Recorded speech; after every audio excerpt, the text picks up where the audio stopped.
He's been hit with one big shot and he goes down, and I thought that was what was going to happen tonight. But then, again, in another interview, I said it's about inches, and I said I had more inches than him.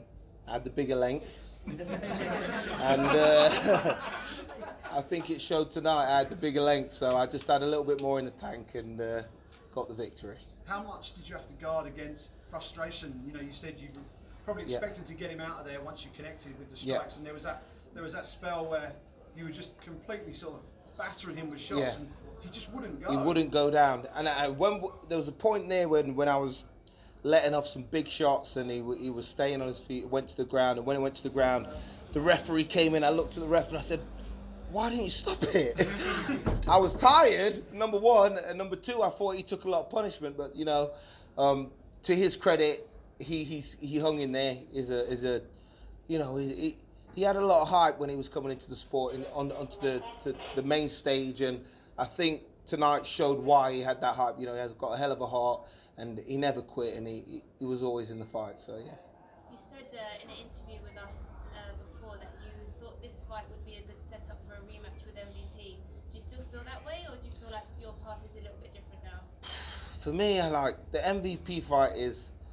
Do you know what? I've explained it like it was building up, and it exploded, and then it's all fizzled out. You know, it wasn't the fight that people expected. It wasn't the fight that people wanted. But all that being said, I feel like I won the fight. So I'm content with the fight. Like, I genuinely, as mad as it sounds, and as people can call me disillusioned or whatever, I'm at peace with that fight because I think I won. So I'm not searching for a rematch. You haven't seen me really make a statement on social media or anything asking for the rematch, even though he got knocked out in his last fight. You know, I kept quiet. I didn't stop begging for the rematch because in my heart I feel like I won the fight. Like the situation, it being in a tournament, the fact that I was the underdog on the betting thing, a lot of factors played into it. I said in a statement that it was MMA politics following the way of boxing, and I still stand by that, no matter what Bellator said. And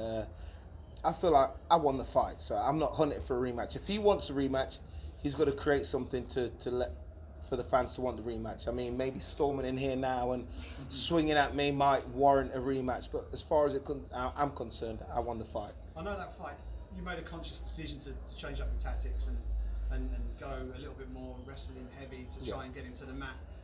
For those watching, it didn't feel like a real Paul Daley fight. Yeah. This felt more like a real Paul Daley I know. fight. How much better did it feel for you? Obviously, the result was better for you because you picked up the W, but in terms of how it felt mid-fight and actually going through, did it feel a lot more familiar and a lot more comfortable for you being in a proper tear-up rather than maybe a bit more of a tactical battle? Yeah, I did enjoy this fight more than I enjoyed the MVP fight. I'm not going to lie, but, you know, in certain situations, you've kind of got to take what is presented to you. And honestly, like, everyone says it was a good tactic and it was a genius decision to take him to the ground.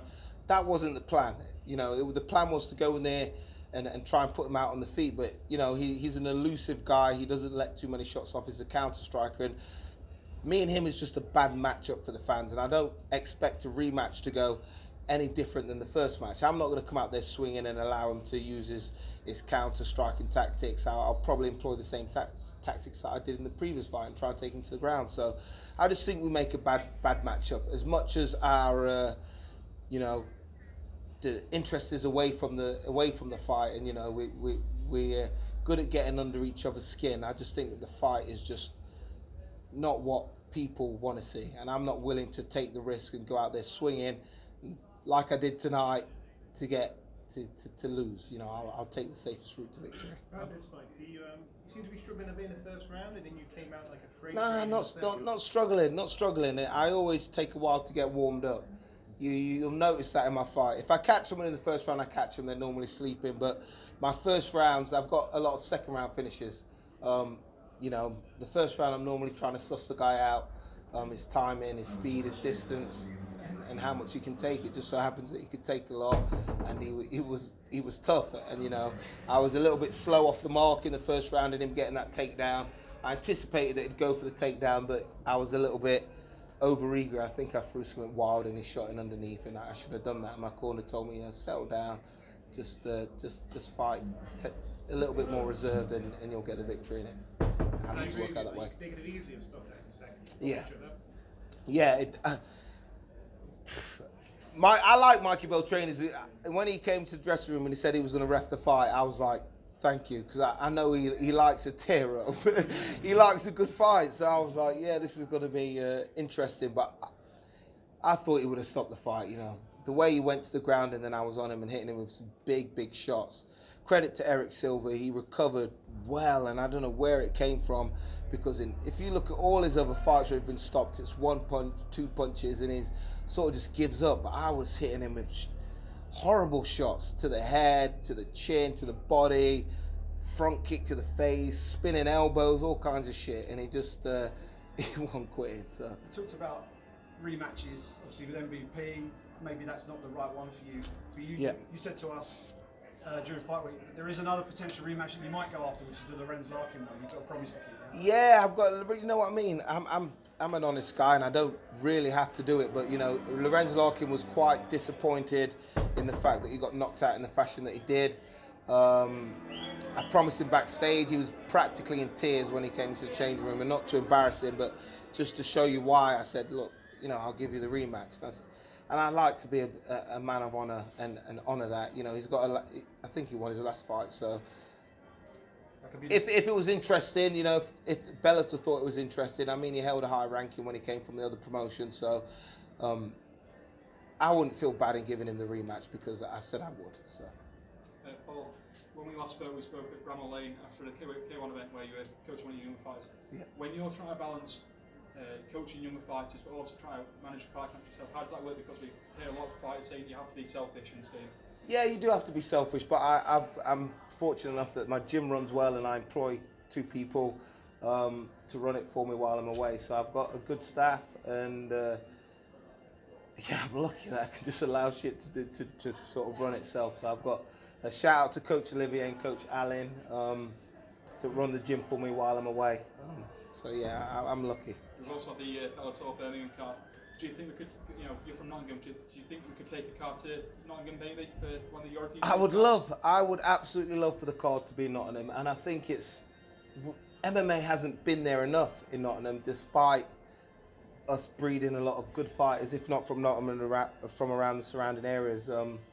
So yeah, it'd be great to have a big Bellator fight card in Nottingham. This is your 60th pro MMA fight. It's really remarkable. I don't think enough fuss has been made about that. No. You're now like above the likes of Donald Cerrone, catching Alistair Overeem, fighters like that. So can you just give us your thoughts on what that means to you and why you think you have this longevity in the sport? I love the sport. I'm a martial arts at heart. I think that's overlooked a lot. I train well. I've got fantastic coaches. Look, I don't tend to get hurt in fights, even in tough fights. You've seen I've just been in a tough fight there. I don't tend to get hurt, and that is due to my coaching, my defense, and my experience, you know. You very rarely see me busted up, no matter who I'm fighting, win, lose, or draw. I tend to come out of it fit, healthy, and still looking $1 million. How much of a quick turnaround are you looking for, Paul? It depends what's offered to me. I'm going on holiday. Yeah, but I'm going on holiday, man. I'm going to Jamaica. Nice. You know, I'm going to go with the family, go and relax again. Sip some cocktails, relax.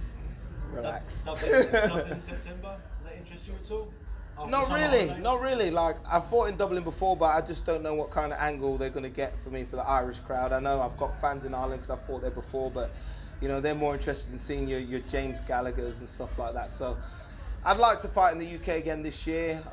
Birmingham, I wouldn't mind. London, I wouldn't mind. I think Dublin's just, you know, I love the fans there, but I think that they'd probably want to see their own guys there on the card. Thanks. Last question, guys. Anything? All right, thanks, Paul. We're good. Thank you very much. Thank you.